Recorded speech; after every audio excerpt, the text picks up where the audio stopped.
السلام عليكم ورحمة الله وبركاته، ازيكم يا حبايبي؟ يا رب تكونوا بخير. النهارده هنعمل مع بعض الجبنة القريش من غير حصيرة ولا منفعة، بطريقة سهلة جدا جدا ومن غير أي دربكة. وهقولك ازاي تطلعي وش القشطة من عليها مظبوط جدا جدا.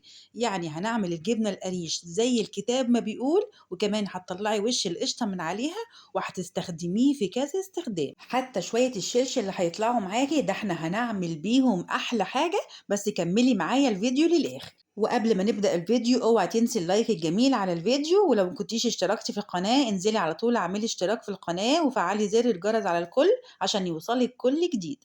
هنسمي الله ونصلي على الرسول ونشوف اللبن اللي انا جبته النهاردة. جبته من الفلاحين، يعني يكون لبن فلاحي كامل الدسم. نكون بقى محضرين كده مع بعض فخارة أو برام، والبرام ده طبعا لازم يكون مدفيينه لمدة 5 دقايق في الفرن. لازم يكون دافي كده زي درجة حرارة الجسم. وطبعا ما دام احنا بنعمل حاجة في البيت يعني حاجة نظيفة، نصفي اللبن بالمصفى كويس جدا عشان برضو تحسبا ان يكون فيه اي شوائب ولا حاجة. وهناخد بقى الدستة بتاعتنا ديت. نعمل ايه الاول؟ اهم حركة هتطلع عندك القشطة عالية جدا وكمية كبيرة، كمية محترمة. هنجيب المضرب بتاعنا، المضرب الكهربائي، ولو ما عندكيش ممكن تعمليها بالمضرب اليدوي. وهتضربي وش اللبن كده لحد ما يطلع معاكي الرغاوي بنفس المنظر ده كده. وهتخليها زي ما هي، وهتروحي مولعة الفرن ومسخناه لمدة 10 دقايق لحد ما يسخن وتطفيه. وبعد كده هتدخلي فيه البرام بتاعتك لمدة 24 ساعة لحد ما يختم كده ويبقى معاكي بنفس المنظر ده كده وبقى في منتهى الجمال. وبعد كده هتدخليه على التلاجة لمدة من 8 ل 12 ساعة عشان الوش بتاعك يجمد وتعرفي تشيليه زي ما انا بشيله كده بالظبط. انما لو حاولتي تشيلي القشطه وهو لسه طالع من الفرن من قبل ما تحطيه في التلاجة، الوش هيتهري معاكي جدا وهيدوب جوه اللبن الرايب.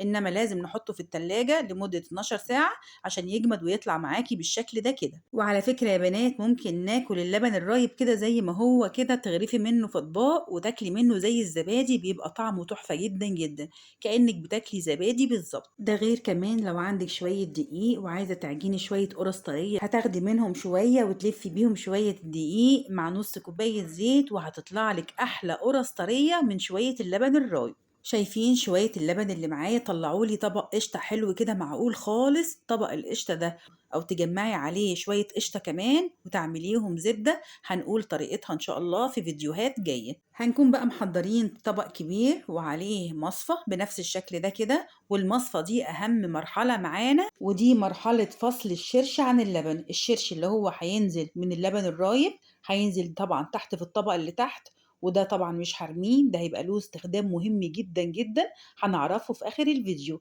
زي ما احنا شايفين انا بصفي كل كمية اللبن اللي معايا عشان المرحلة اللي جاية اهم مرحلة. هتطلع لي الجبنة زي الجبنة اللي بنجيبها من بره بالظبط. انا نزلت بكل كمية اللبن بتاعتي، وهلم بقى حتة القماشة او الشاشة اللي معايا وهلمها كويس جدا وهلفها كويس عشان اللبن ما يطلعش منها. وهحاول اضغط عليها بايدي كويس. شايفين ما شاء الله المية بتنزل منها ازاي، او الشرش بينزل من اللبن اللي معايا. انا هفضل اعمل الخطوة دي وهعصر كويس جدا لحد ما تنزل اكبر كمية من الشرش قدامي. وبعد كده الخطوة اللي جاية بقى مهمة جدا جدا جدا. لازم تحطي فوق الشاشة بتاعتك اي تقل عندك، كيس سكر او كيس رز او اي حلة تقيلة او اي تقل موجود عندك في المطبخ، لغاية ما ينزل كل كمية الشرش اللي عندك. طب الخطوة دي هتقعد قد ايه؟ الخطوة دي هتقعد حوالي 8 ساعات. يعني لو حطيتيه من بالليل من الساعة 12 بالليل، هتقومي الصبح الساعة 8 أو الساعة 9 هتلاقي كل الشرش اللي موجود في اللبن أو في الجبنة اللي معاكي كله اتصفى وبقى موجود تحت في الطبق اللي تحت. وخلاص الجبنة بتاعتي المية اتصفت منها وبقت جبنة قريش. هشيل بقى الشاشة وهلم الجبنة كويس جدا وأجمعها كلها في مكان واحد، وهشوف كمية الشرش اللي نزلت منها. شايفين ما شاء الله طلعت كمية كويسة. الشرش ده انا مش هرميه، الشرش ده انا هحفظ فيه الجبنه القريش بتاعتي، هتحطي فيه شوية ملح وتقطعي فيه شوية فلفل أخضر أو شطة حراقة أو مش حراقة زي ما انت عايزة، وهتنزلي بيها في الجبنة القريش اللي انت عاملاها. وضغطت بقى على الجبنة القريش بتاعتي كويس جدا لحد ما طلعت عندي رول بنفس الشكل ده كده. طبعا انا عايزاها زي الجبنة القريش اللي انا بجيبها من بره. هعمل بقى الخطوة اللي جاية دي مهمة جدا. هجيب الشوكة وهخطط عليها من فوق عشان يطلع لي الشكل النهائي بتاع الجبنة القريش. طبعا الخطوة دي لو مش عايزة تعمليها مش مهمة أبدا، أو مش فرض، أو مش هتفرق نهائي في طعم الجبنة القريش اللي انت عاملاها. هي بس هتقرب لي الشكل اللي أنا عاملاه زي شكل الجبنة القريش الجاهزة اللي احنا بنجيبها من بره. شايفين ما شاء الله طلعت تحفة جدا، وطلعت كمية معقولة جدا من كمية اللبن اللي أنا عاملاها. وهتقطعي بقى قطعة الجبنة اللي معاكي على حسب استخدامك وعلى حسب عدد أفراد الأسرة. أنا قطعتها بحجم معقول جدا على حسب استعمالي وعلى حسب استخدامي، فشكل التقطيع ده يرجع لك انتي اللي تحدديه.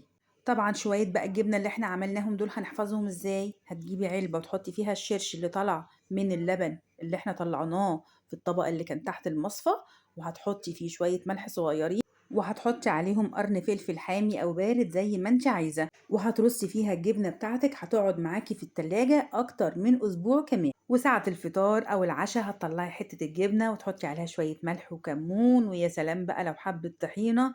يا سلام على الطعم بقى وانت بتاكلي احلى جبنة قريش انت اللي عاملاها في البيت. نظافة بإتقان وطعم وحاجة آخر جمال. ويا سلام بقى لو قرنين فلفل أو شطة جنبها، ورشة من حبة البركة، وطماطمية متقطعة، ومعلقة حلوة كده من زيت الزيتون. وافطري بقى وفطري جوزك وولادك بأحلى حاجة انت عاملاها بإيديكي وآخر جمال. شايفين ما شاء الله الطبق يفتح النفس جدا جدا، وحاجة صحية ومضمونة ونظيفة، غير خالص الحاجة اللي انت بتشتريها من بره. وبكده نبقى خلصنا وصفة الجبنة القريش بتاعتنا، وقلنا كل حاجة نقدر نستخدمها من شوية اللبن اللي طلعوا لنا الجبنة القريش، من أول وش اللبن لغاية شوية الشرش اللي طلعوا من اللبن الرايب اللي معانا. وبكده نبقى خلصنا الفيديو بتاعنا النهاردة. أتمنى تنزلوا تعملوا لايك للفيديو، واللي ما اشتركش في القناة ينزل على طول يعمل اشتراك في القناة ويفعل زر الجرس على الكل. أتمنى لكم الصحة والسعادة وراحة البال، والسلام عليكم ورحمة الله وبركاته.